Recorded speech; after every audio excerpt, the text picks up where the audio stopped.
Five. Test, test. There we go. If you are joining us for the meeting, please feel free to bring your refreshments in with you and enjoy them at one of the tables. You'll probably want to be at a table, not only for your refreshments, but there will be a little bit of table work together to do. So I invite you to sit at the tables rather than in the seats. Yeah.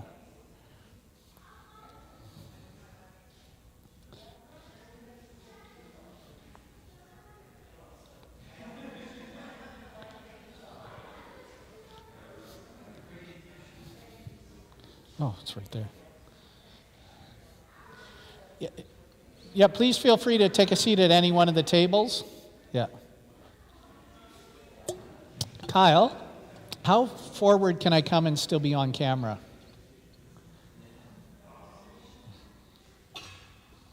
Because there's quite a distance between me and everybody else. Am I still visible here? Yeah? Okay, great.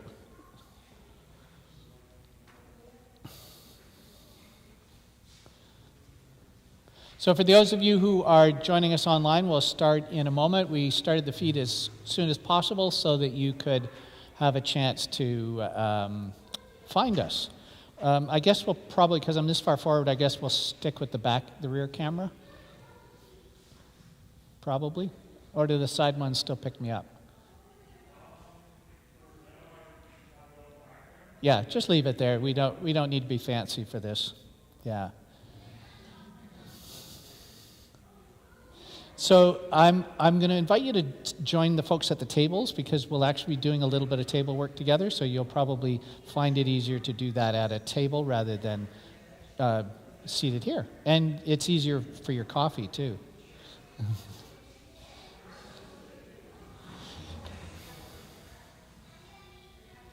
So we'll begin with those who are here because I promised you no more than half an hour, and I want to try and be able to stick to that.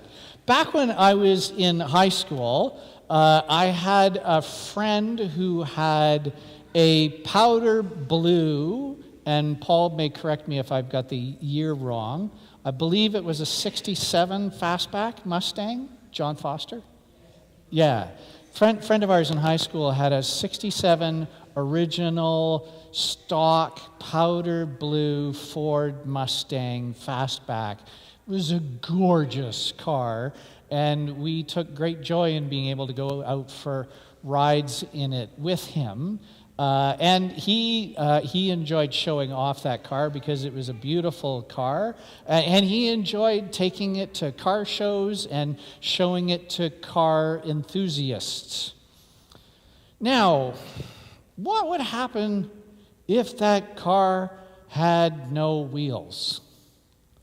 It wouldn't matter how beautiful it was. It wouldn't matter how great it looked. It wouldn't matter if it sounded great. It wouldn't matter if the motor ran great, because if it doesn't go anywhere, nobody will see it. It could look great, it could sound great, it could run great, except for the missing wheels. It would never leave the garage. It would never fulfill what it was meant to fulfill, to bring joy into the hearts and minds of those who got to see it, who might enjoy that kind of car. As part of our certification process for becoming an affirming congregation, we are required to update our vision statement, and it's a good time to be compelled to do that anyway, because we want to make sure that our vision statement is a car that's able to come out of the garage. A vision statement is something that goes hand in hand often in many organizations with a few other statements, a mission statement and sometimes value statements, and in churches, belief statements. A vision statement says, this is who we are. A mission statement says, this is what we do.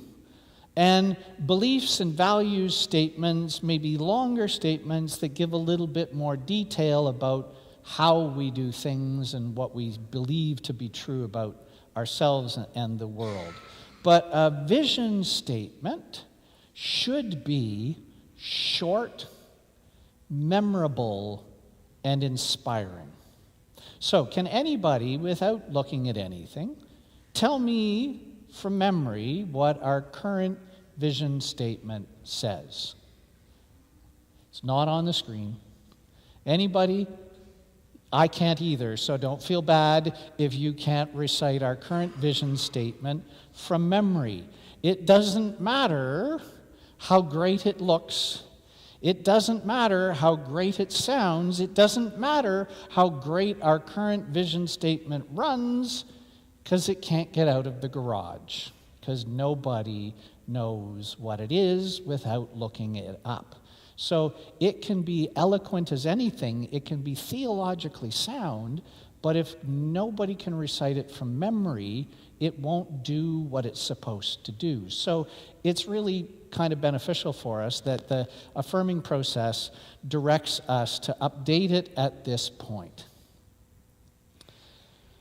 As Mission Development Officer for the Presbytery, the former Presbytery of Halton, it was the position that I held before coming to this congregation. As Mission Development Officer for the former Presbytery, part of my job was to help congregations throughout, United Church congregations, throughout Halton region, develop or redevelop their vision, mission, values, and belief statements. Most of those, if not almost all of those congregations, had in the past drafted prior statements, had gone through a group discernment process that tried to solicit as many voices from the congregation as possible to get as much input as possible into the formation of those statements. And in almost all cases, their mission and vision statements sounded like they had been written by a committee whose goal it was to include as many people's voices as they possibly could include, and that nobody would be left out. And therefore, they were bulky, weighty, unexciting, and not memorable. Even if they were well-worded and theologically sound, they sat on a shelf.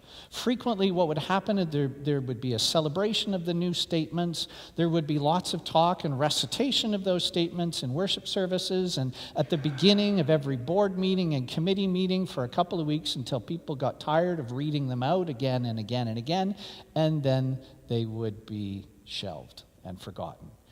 And that means they did not function the way they needed to function. They weren't memorable, they weren't inspiring, and they weren't directing the vision of the congregation. This week, on the United Church Ministers Facebook, sorry, I skipped a line here. That was the popular method for drafting mission and vision statements. That whole table group process, similar but not the same as what we're going to do this time around. It was very popular through the 80s, 90s, and early decade of the 2000s. When I was Mission Development Officer, I learned a better way to craft vision statements that don't sit on a shelf, but that actually function in the life of the congregation. And I'll share that with you in a few minutes. This week on the United Church Ministers Facebook group, one of my colleagues posted a pair of questions actually, that I think are really helpful for us to think about who we are. And she asked this question to all of her colleagues. What are you most thankful for in your church right now? And what do you think your members are most thankful for right now? And I answered it with just a few words. I said, I am thankful for their courage. And they, I suspect, are thankful for each other.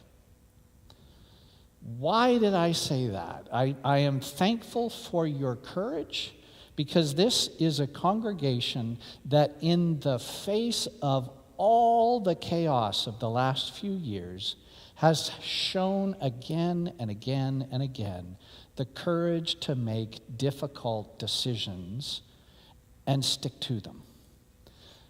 And not just in the last few years, but throughout the life history of the existence of this congregation, that's been consistent of us from before any of us were born. From the early 1780s, when we were part of a Methodist preaching circuit and had the courage to gather together as pioneers in a barn to come together to serve God in this community. Through to and I'm not going to highlight all of them as I've done in the past, because there are so many points in the life of our history as a congregation where we have demonstrated the courage to make difficult decisions, to make the right decisions. But in the 1950s, as we had been living in the same beautiful, gorgeous stone building, worshiping there for 100 years, we had the courage to sell that building that everybody loved and buy this empty lot here and build a cinder block cube. This sanctuary, for those of you who don't remember or weren't around, was not the first part of the building that was built. The back hall was the first part of the building that was built, the square cinder block cube, because this congregation had the courage at that time to put its mission first, and its priority at that point was get ready for this, 400 children that were attending Sunday school every single Sunday. Oh, those were the days. And so they built the children's wing first and said to the adults, you can worship in a hall in the cinder block cube so that the kids can have their home, and we'll build the worship space later. That took courage. We have demonstrated courage to reach out to migrant workers, courage to get involved in our street ministry, courage for our mask ministry in the face of a pandemic, courage to hit the streets marching with Black Lives Matter for the largest protest march in the history of Waterdown, according to Nathan Tidridge, whose job is to study those things. To have the courage to step out and participate in the Peace March, to have the courage to put a pride flag on the street despite it having been vandalized. We are the first one of a half a dozen of the first congregations across the United Church of Canada to participate in and I knew I would forget it if I didn't write it down, the new branch of the United Church that is helping us do the property redevelopment. We are one of the first in the country to do such a development because we had the courage to step out and seek that the year before I started here. That courage was here before I arrived, and that project was in place, was underway before I got here. The moderator of the United Church of Canada popped in here this week for a visit. She was in town, and she called me up and said, hey, can I come over? I said, yeah, of course. And she came in, she wanted to tour the building, so I brought her in here. She looked around and she said, this is a gorgeous sanctuary. It's absolutely beautiful. And I love the flexibility that you have in here that allows you to do so much. We had the courage to do that. So that's why, for me, the first thing that popped into my mind in answer to that question was your courage. And I don't know if I'm right or wrong, but my suspicion is that the thing you are most thankful for, I'm going to suspect, is probably each other. You can tell me otherwise, if you wish, if there's something else you're thankful for. Well, in fact, I'm going to invite you to do that right now. What are you thankful for? Did I get it right? Or is there something else? I'm not going to suggest I got it wrong because I'm pretty sure I got a lot of it right, but maybe there are other things in addition to each other that you're thankful for.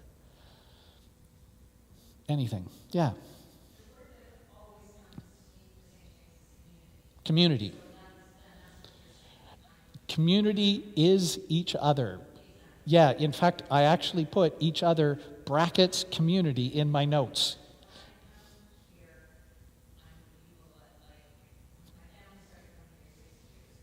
Mm-hmm. Mm-hmm.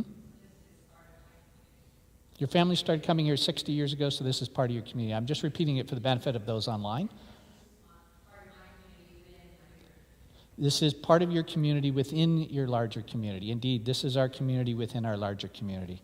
Yeah. Any others that have something different? Yep. Ooh, you find that we are relevant. You're thankful that we are relevant in a rapidly changing world.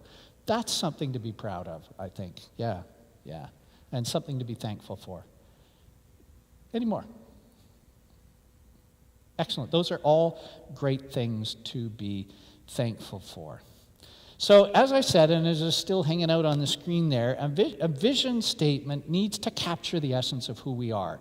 It needs to capture that in a short statement that's easy to remember. That's so easy to remember that 3 years from this day, people will be able to recite it off the top of their heads without needing to look it up without a prompt. And it needs to be inspiring. It can't be dull. It can't be generic. It needs to have an essence of inspiration to it. Or, as I like to say when I was working with congregations, it needs to, in some degree, it needs to sing. And when I say that, I don't mean it needs to be singable. I mean, it has to have a sparkle to it, an almost artistic quality to it that gets us excited by the way the words are crafted. And in that inspiring, it makes us want to be better at what we're called to be. So I've got some examples that I solicited from a variety of places over the last week of vision statements, and on those three criteria, on those three criteria, short, memorable, inspiring, I want you to give feedback on each of these vision statements, and I've deliberately, with exception of the first one, not indicated where they're from. All but the first one, I'll just tell you, are United Churches from across the country. I solicited them from my colleagues this week, but I have not identified any of the individual congregations. But the first one isn't from a church, because it was staring me in the face at our affirming committee meeting this week as a brilliant example of an excellent vision statement that encapsulates all three of those points. Every child matters. When you hear that, you immediately know what it means. You don't need an explanation. You don't need to know where it comes from. You don't need to understand all the other stuff that goes around it, because in just 3 words, it tells you exactly what it is you're seeing and what it means. So that one, for me, on the memorable and inspiring, short, memorable, and inspiring, bing, bing, bing, it gets check marks on all 3. So I want you to help me rate a few others to help us get a sense of what works and what doesn't. I'm not doing this to criticize other churches' mission and vision statements. I'm doing this to help us identify for ourselves the kinds of things that work well. So next one, Kyle. Open doors, open hearts, open hands. You're not on camera, I believe. Is the crowd on camera, or is it just me? Okay, you're not on camera, so nobody can see your hands. Only I can. Is it short? Hands up if you say, yes, it scores for short. Okay. Is it memorable, do you think? Yeah. Do you find it inspiring? It's not bad. Works for me. Yeah. It's got a bit of sparkle to it. It works for me. Next one. This is interesting. Almost the same. 2 different churches. Open doors, open minds, open hands, open hearts. Is it short? Those of you think so? I'm seeing wavering hands. Is it memorable? A couple of people think so, maybe half of you. Is it inspiring? Sure, I give it reasonable on the inspiring. It differs in only 2 words from the previous one. The first one was 3 pairs, open doors, open hearts, and open hands, I think it was. I forget the order. They were in a slightly different order. This one adds a 4th. And just adding that 4th trips up our tongues when we try to say it. Because the human brain can easily recall 1, 2, or 3 things, but add a 4th to that list and it suddenly has to work, and it's more difficult. So this one works okay, but it's harder to say it from memory. I can see a lot of people saying this and getting through 3 of them and going, what was the 4th one? I know there was another part to it, but I can't remember what it was. So keep that in mind. 3 is easier to remember than 4. Next one. Faith that matters, love that matters, community that matters. Okay, though this is wordier, notice the pattern. There's repetition. So we have 3 sets of nearly identical phrases that helps it. Well, I'm jumping the cue. Is it short, do you think? Medium. Is it memorable? Hands up. About half of you think so. Is it inspiring? I think it's not bad. I give it a passing grade on that. And I find, even though it is a little bit lengthy, that chorus-like repetition in the words, even though there's a longer number of words, that actually helps it be memorable, because it's really, it's 3 words and then a repeating chorus that's 2 words. So that makes it kind of memorable. There's an artistic pattern to this one. It's got it kind of poetic because it's got that repetition. Next one. Grounded in Christ's love, we seek, we share, we serve. Is it short? Hands up. About half of you. Is it memorable? Hands up. About half of you. Is it inspiring? About half of you again. So if I was going to coach this church, if I was their mission development officer and helping them through this, what I would suggest to them is delete the first phrase, everything before the colon, because it's not necessary. You're a church. The world knows you're centered in Christ. You don't need to say it explicitly in your vision statement. It can be said somewhere else, and I would cut it down to just, we seek, we share, we serve. I would abbreviate it to just that. Then you have short, memorable, and more inspiring than the way it's framed now. We seek, we share, we serve. That's easy to remember. Next one. I've changed the name of the church, but they had their name in here as is. So our mission as ABC United Church is to seek and to share the love of God as a small, welcoming community of faith through hospitality, worship, music, and fun. Is it short? No hands up. Is it memorable? Egads, no.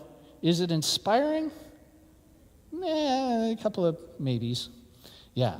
That one is impossible to remember. Next one. To know Christ and make him known. Is it short? Yep. Is it memorable? I think so. Is it inspiring? Some think it is. I find it, for me, it's a little too generic. It doesn't excite me, but some people it works. It's certainly, I know from the congregation that has this, it works very well for them. Next one. To live, love, and learn by Christ's teachings. Is it short? Yep, lots of nods. Is it memorable? I'll let you nod instead of putting your hands up. It takes less effort. I'm seeing a mixture of nods. Is it inspiring? Not bad. So same here. If I was coaching this congregation, I would suggest editing it. The by Christ's teachings is not necessary, and it doesn't say anything to the people outside the congregation in terms of who you are. To live, love, and learn. Chop it off there and just keep those words, and you've got a very effective vision statement. Just a couple more, 2 more. Next one. 3 more, sorry. Belonging, learning, connecting, and grace. Is it short? Yep. Is it memorable? Mixture. Most nods saying yes and a couple of head shakes no. Is it inspiring? Medium on the response there. If I told you, and I'm going to give this one away, if I told you that the name of this congregation was Grace United, would that change the way you heard it?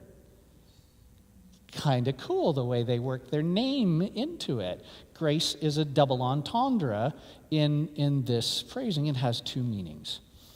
Next one. We respond to God's calling to be an accepting and growing Christian community, experiencing Jesus Christ and reaching out in his love, impacting our community and beyond. Is it short? Is it memorable? Is it inspiring? Is it familiar? This is ours. Yeah. Last one. Searching within, reaching beyond. Is it short? Is it memorable? Is it inspiring? I'm seeing solid nods on all three from everybody around. I'll tell you, out of that whole list, this one's my favorite, and I will give this one away because it won top honors from everybody in the room.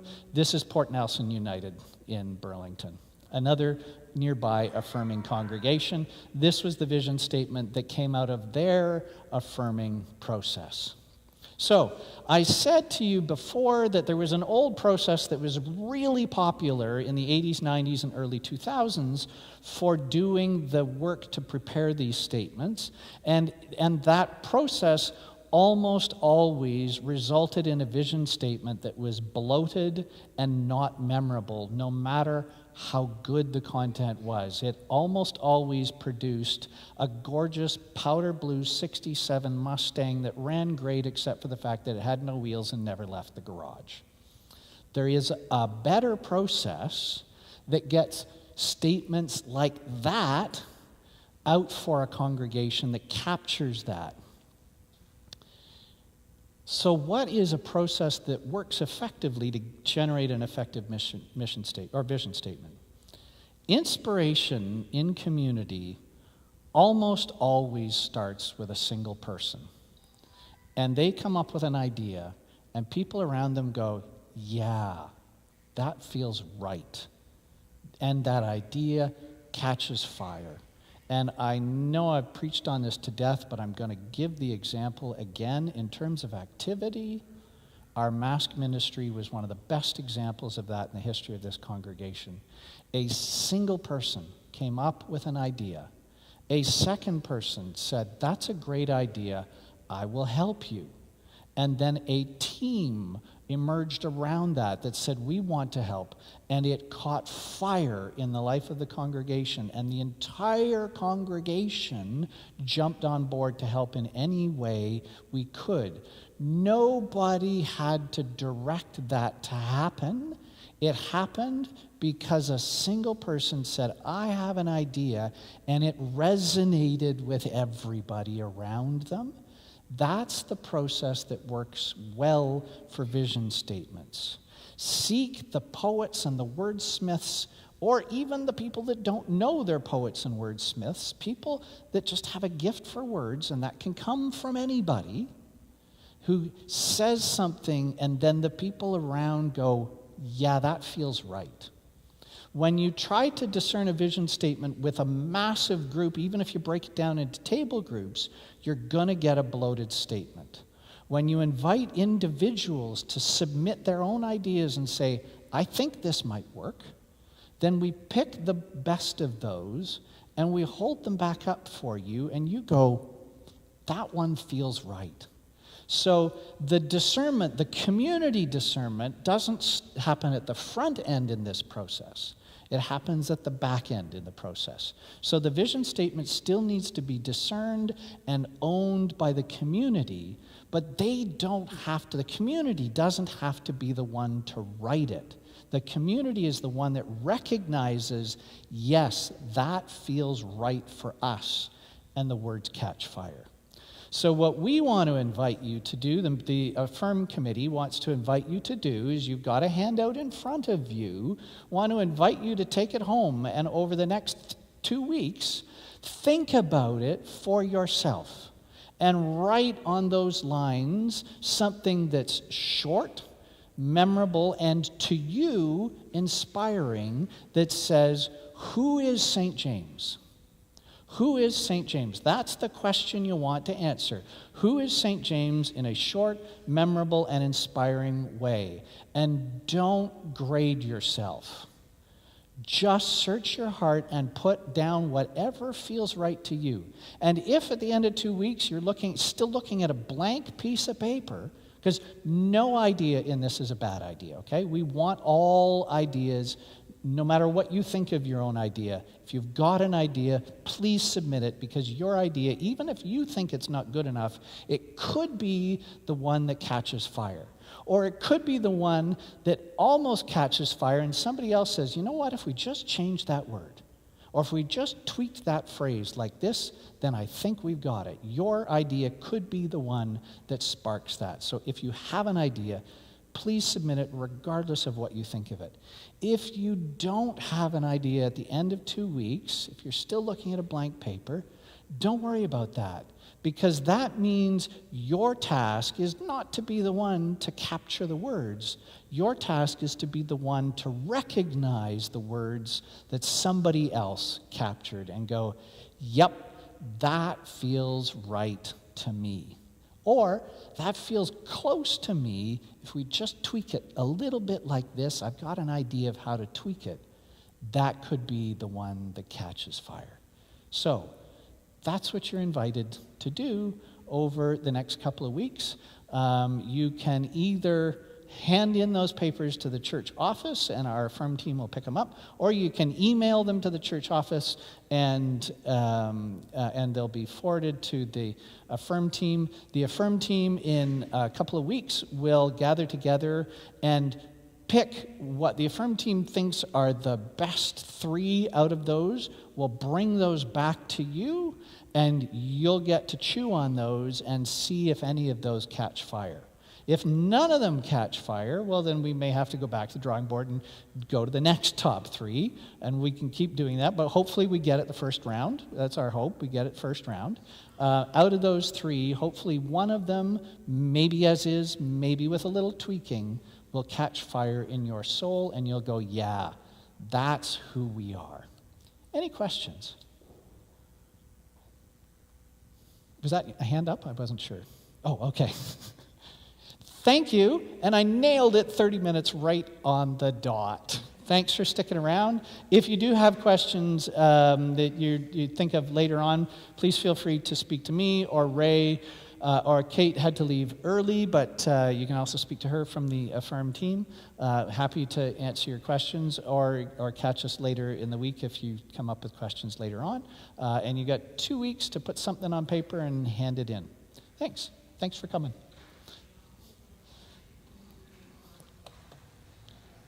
Yes.